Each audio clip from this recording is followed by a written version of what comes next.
Hello students, चलिए start करते हैं class 12 chapter first relation and function का इंट्रोडक्शन।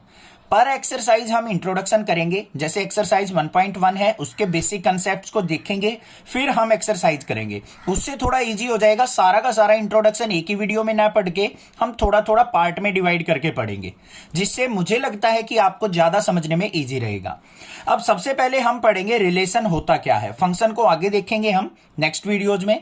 रिलेशन के बारे में देख लेते हैं एक बार। रिलेशन का अगर मैं वैसे जनरल लाइफ में, सोशल लाइफ में पूछूं आपसे, क्या होता है रिलेशन?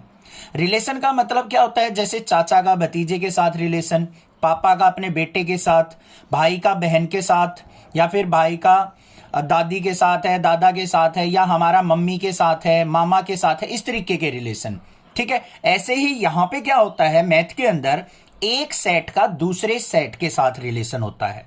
अब सेट के बारे में तो आपने पढ़ा ही है, क्या होता है सेट। सबसे पहले हम सेट के बारे में ही थोड़ा सा पढ़ेंगे, बाकी क्लास 11th के अंदर आपने पढ़ा है। सेट क्या होता है? Well defined collection of object. Well defined collection of object is called set. अब सेट के अंदर क्या होगा? एलिमेंट्स होंगे। जैसे मान लो ए सेट है, उसको हम मिडल ब्रैकेट में लिखते हैं एलिमेंट्स को। इसके अंदर एलिमेंट्स मान लो क्या है, 1 और 2 हैं। कोई अनदर सेट है बी, उसके अंदर मान लो एलिमेंट्स है 3 और 4।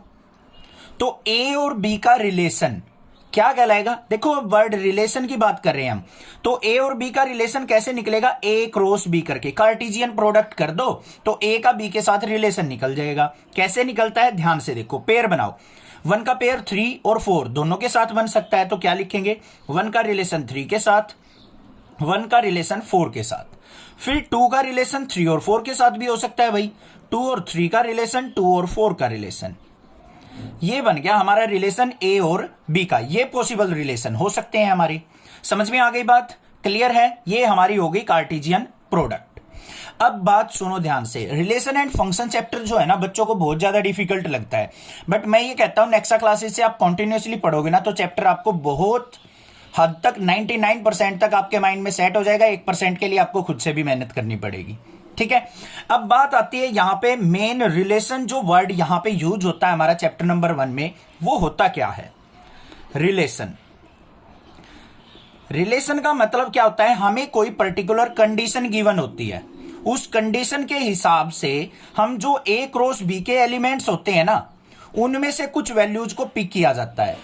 ठीक है। वो हमारा क्या शो करके देता है? रिलेशन हमें बना के देता है। कैसे देगा? जो हमारा रिलेशन होगा वो हमेशा क्या होगा बच्चों? सबसेट या फिर equal to A cross B के। ये चीज ध्यान रखना, रिलेशन जो होगा हमेशा सबसेट होगा या फिर इक्वल टू होगा ए क्रॉस बी के। तो मतलब एग्जांपल देख लेते हैं। एक मान लो रिलेशन इज इक्वल टू हमें गिवन है एक्स वाई का, such that y is equal to 2x। ये मान लो हमें क्या दे रखा है? रिलेशन डिफाइन कर रखा है। समझ में आ गई बात? रोस्टर फॉर्म में। अब यहां पे क्या करना है? हमें इसको लिखना है।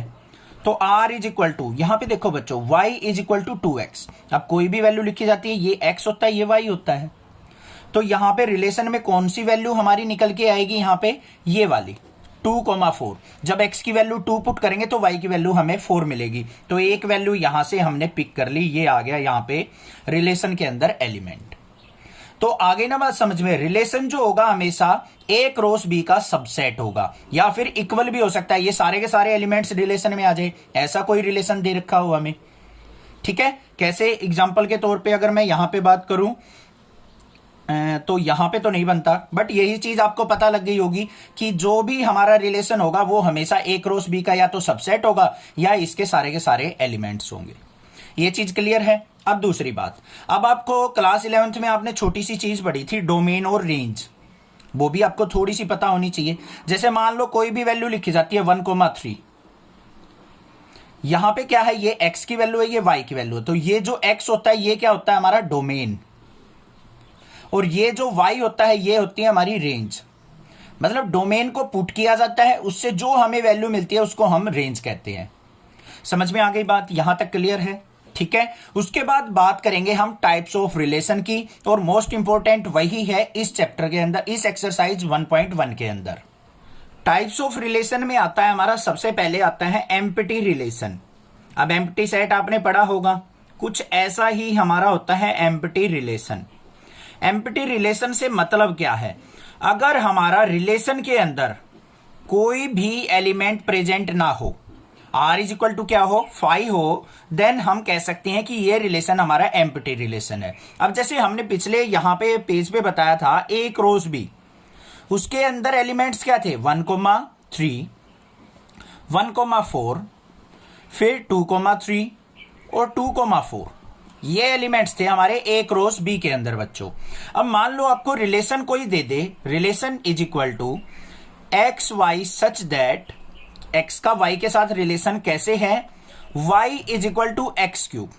मान लो ये रिलेशन दे रखा हो आपको, तो यहां पे देखो बच्चों x की वैल्यू 1 पुट करते हैं, 1 का क्यूब, y की वैल्यू क्या आनी चाहिए 1, तो ये तो रिलेशन है ही नहीं हमारे यहां पे प्रेजेंट।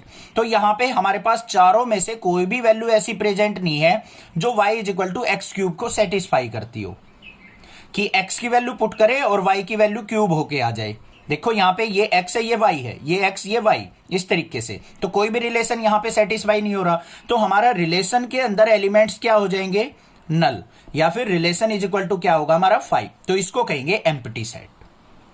समझ में आगे बात क्लियर है। उसके बाद आता है यूनिवर्सल रिलेशन, क्या होता है, सेकंड यूनिवर्सल रिलेशन। यूनिवर्सल का मतलब होता है, यूनिवर्स मतलब सारी की सारी वैल्यू, मतलब जब हमारा relation is equal to A cross B के इक्वल हो, ए क्रॉस बी के अंदर जितने भी एलिमेंट्स के पेयर बने हैं ना, वो सारे के सारे अगर रिलेशन में जो भी हमें रिलेशन गिवन हो उसके अंदर सारे के सारे एलिमेंट आ जाए, तो उसको हम यूनिवर्सल रिलेशन बोल देंगे।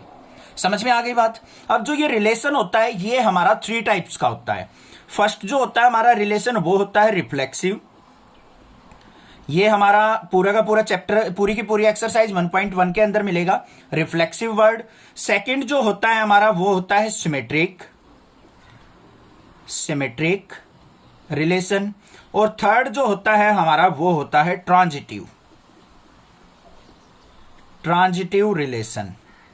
अब भाई तीनों को हम बारी बारी से पढ़ेंगे, बिल्कुल ध्यान से समझना है, यही चीज मेन इंपॉर्टेंट है। सबसे पहले बात करूं मैं रिफ्लेक्सिव रिलेशन क्या होता है। रिफ्लेक्सिव का मतलब क्या होता है कि सेम चीज दोबारा से प्रोड्यूस हो जाए, उसको रिफ्लेक्स कहते हैं। जैसे मान लो कोई भी आपके पास यहां पे, जैसे आप मिरर के सामने खड़े हो, ये मिरर के सामने ऑब्जेक्ट रखी है, मिरर में सेम ऐसी ही इमेज बन जाए, तो इसको हम रिफ्लेक्स बोलेंगे, इसका बोलेंगे या नहीं बोलेंगे। तो यहां पे रिफ्लेक्सिव के अंदर क्या होगा, अगर हमें रिलेशन के अंदर जो भी एलिमेंट्स आएंगे उसके अंदर हमें ऐसे मिल जाए a, b, c, मतलब x और y दोनों की वैल्यू सेम मिल जाए, तो हम कह सकते हैं कि रिलेशन हमारा रिफ्लेक्सिव है। समझ में आ गई बात। x और y की वैल्यू, दोनों की वैल्यू क्या हो, सेम हो, जैसे a, b, b, c, या फिर 1,1 मिल जाए, 2,2 मिल जाए। ये इस तरीके की चीजें अगर हमारे रिलेशन में प्रेजेंट होंगी तो हम उस रिलेशन को रिफ्लेक्सिव रिलेशन कह देंगे। आगे बात समझ में। अब आती है सिमेट्रिक की बात। अगर मान लो हमारे पास a, b ये पेयर रिलेशन के अंदर प्रेजेंट है, तो b, a अगर ये भी हमारा रिलेशन के अंदर प्रेजेंट होगा तो हम इसको सिमेट्रिक बोल देंगे, नहीं तो नहीं है। समझ में आ गई बात। जैसे एग्जांपल 1,2 अगर मान लो रिलेशन के अंदर है और 2,1 भी रिलेशन के अंदर है, तो ये हमारे क्या हो जाएगा, सिमेट्रिक रिलेशन हो जाएगा। आ गई, क्लियर है। लास्ट देखते हैं ट्रांजिटिव रिलेशन हम किसको कहेंगे। अगर मान लो हमारे पास a, b कोई पेयर है एलिमेंट्स का, वो रिलेशन के साथ बिलोंग करता है, और b, c भी हमारा क्या करता है, रिलेशन के साथ बिलोंग करता है, तो a और c अगर ये भी हमारा रिलेशन के अंदर प्रेजेंट होगा तो हम कह सकते हैं वो ट्रांजिटिव रिलेशन है। अगर a और c रिलेशन के अंदर नहीं मिलता है हमें, तो उसको हम ट्रांजिटिव रिलेशन नहीं कहेंगे। आ गई बात समझ में। तीसरी बात, लास्ट जो बात है वो होती है इक्विवेलेंस रिलेशन। कौन सा relation, equivalence relation. Equivalence relation वो होगा जो हमारा रिफ्लेक्सिव भी हो, सिमेट्रिक भी हो और ट्रांजिटिव भी हो, तीनों रिलेशन को जो सेटिस्फाई करेगा उसको हम इक्विवेलेंस रिलेशन कह देंगे। यहां तक बातें समझ में आ गई होंगी। वीडियो एक बार दोबारा देख लीजिएगा, बाकी क्वेश्चंस करेंगे, वहां से आपको 99% आपका सारा का सारा डाउट क्लियर हो जाएगा। बट जो मैंने यहां पे बताया है इस वीडियो के अंदर, वो कंसेप्ट आपके माइंड में रहना चाहिए, ठीक है। उसके लिए हम वीडियोज के अंदर एक्सरसाइज के क्वेश्चन देखेंगे, वो नेक्स्ट वीडियो में आपको मिल जाएंगी प्लेलिस्ट से, नेक्स्ट वीडियो ही। चैनल को सब्सक्राइब कीजिए, लाइक कीजिए और ज्यादा से ज्यादा शेयर कीजिए। Thank you students for watching next classes video.